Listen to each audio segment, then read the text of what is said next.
মুমিন বান্দা কখনো অন্য কাউকে ঠাট্টা করবে না।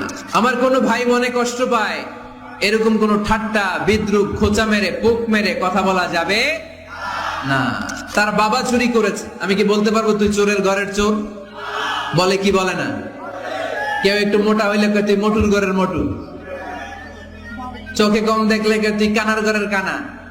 আছে না নাই? কারো আকৃতি নিয়ে খোটা দেয়া, ঠাট্টা করা, এটা স্বয়ং আল্লাহর সাথে ঠাট্টা করার শামিল, ঠিক কিনা? কারো নাক যদি ছোট হয়, এর কয় বোচা, তোর নাক বোচা। এই যে যার নাক বোচা হয়েছে, ও কি নিজে বানাইছে? যার নাক খাড়া, এটা বানাইছে কে? যে কালো, বানাইছে কে? সাদা শুভ্র, বানাইছে কে? মায়ের পেটে থাকতেই কে ছেলে হবে, কে মেয়ে হবে, কে সুশ্রী হবে, কে শ্যামলা হবে, কার নাক লম্বা হবে, কারটা খাটো হবে, এগুলো ফিক্স করে রেখেছে কে? এজন্য খবরদার, জিহ্বা আছে বলে যে কোনো কমেন্ট করবেন না, জিহ্বা আছে বলে যে কোনো ধরনের মন্তব্য করা যাবে না।